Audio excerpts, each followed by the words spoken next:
Hey everyone, I'm Daniel, And I'm Ryan. and welcome back to Two Dudes Reviews, where we review all of yours and our favorite shows. Mostly ours. Yeah. Starting off with Bleach this week, Bleach is about a high school student named Ichigo. For as long as Ichigo could remember, he could see ghosts. But when Rukia Kunsky, a Soul Reaper, uh, breaks into his house and he ends up kicking her, and she's very confused on how he can even see her. And she explains everything about the Soul Society and the Soul Reapers. But soon their house is attacked by Hollow. Uh, They're beings of the spirit world that wear masks and have a hole in their chest that is empty. They consume souls to try and fill that need or fill that hole. And so Rukia is entered by the Hollow and gives Ichigo some of her power, which in turn awakens Ichigo's latent Soul Reaper powers, and giving him immense power to defeat the Hollow and save his family. So, and thus begins Ichigo's journey as a Soul Reaper into a 365 part episode or series. And it ran from 2004 to 2012, so it's up there in one of the longer ones. And so, with this, I would give it my rating of awesome and caution because it does deal with things like spirits and soul society like that in the afterlife. So only watch it if you really know the truth that you know just by looking at it you can tell it that's not the truth and it's just some entertaining thing. Because it gets entertaining when with a lot of Ichigo fights when he unlocks his true power. Yeah, one of my favorites that I chose was a new series, relatively new, came out on Netflix called Stranger Things.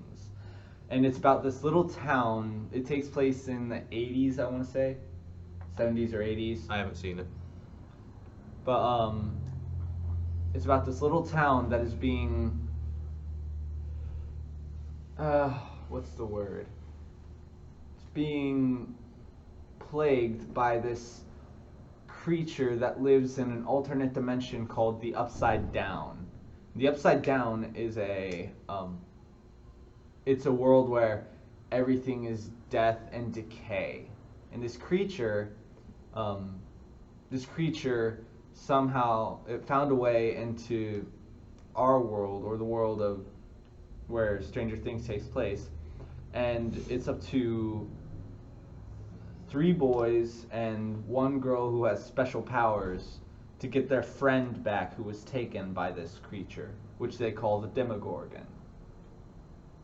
And now I would recommend caution. My ratings for this are awesome, like obsessed, but also caution, because in one of the episodes there is a more racy scene, like it's a little steamy, a little too steamy for younger audiences. So It has mature themes in it, is how we Yes. should describe it.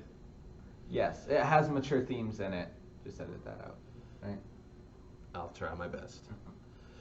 It has mature themes in it in one of the episodes, so I would strongly suggest parental guidance for any children under the age of 14. hmm Transformers, released in 2007 under the Michael Bay's edition of the Transformers. It is another recreation of the Transformers universe, only this time it's live action and CGI. This story stays the same for the most part of the Autobots coming to Earth and the Decepticons following. They start a war, wrecking everything up on our planet, but the Autobots are the good guys trying to stop Megatron and Deceptipunks from destroying all life on Earth and just taking over all machines to using the cube to, well, basically take over Earth and recreate Cybertron in his image. Now, all this shouldn't be spoilers because you had so many years to watch this completely awesome movie.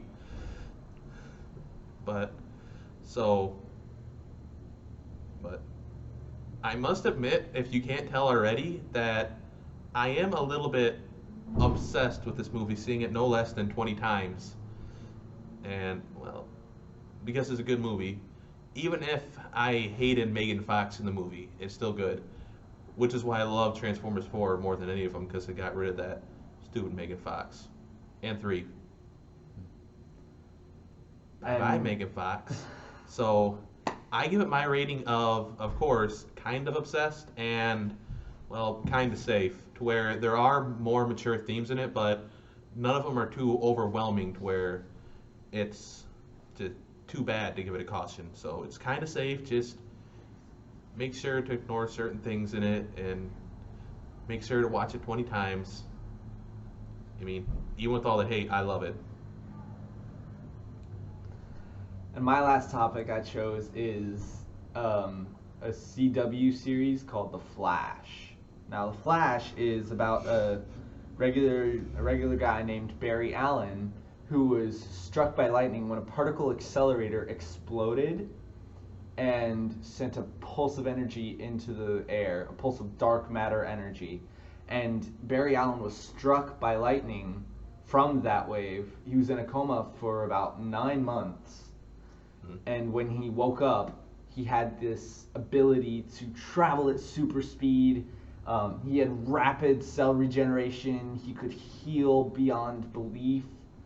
It was like a broken bone would take him hours to heal, whereas a normal person would take weeks. And I've only seen the first season, but I'm completely obsessed with it. Throughout season 1, Barry is just trying to find out who it was that killed his mother and framed his father for the murder. Barry's just trying to find the man who did that. And he makes a bunch of new friends along the way. We find out he's friends with some other heroes, and all in all, it's a great, absolutely phenomenal series. I'm obsessed with it, but I would also give this one caution as well, because there are two main things that I noticed in season 1. The first thing, it's not as bad. There are mentions the chief of police is gay, and he has his fiance and him are going to be getting married. So there is that. And the second thing, which is definitely worse, in one of the episodes, Barry gets a new girlfriend, and they have a world relationship. Yeah. Again, it's mature content, so parental guidance is very strongly suggested by me for children under 14. Yeah, because the parents should also be watching it as well. I mean, so that the parents can cover the kid's eyes and look away until it's done. Yep, but they also just be watching it because they can watch it. Everyone should see The Flash. Yes, they should watch The Flash. I thought you were talking about that scene. No, everyone, all the parents should watch The Flash. Yes. If you and have not, children, and your grandparents, if you and have your not Aunt seen Sue. The Flash, if you have not seen The Flash, I want you to stop everything you're doing right now. If you're at work, stop whatever you're doing, drop it all, get on Netflix and watch the first season of The Flash. Everyone and your will great be Aunt Sue obsessed. should see this show. Yes. Yes, yes, yes. Well, that's all the time we have for this episode. If you liked it, don't forget to like us on Facebook. Give us a nice comment. Give us a like on YouTube. Subscribe. Help us out. Yep. Until next time, we're two dudes with reviews. Bye-bye.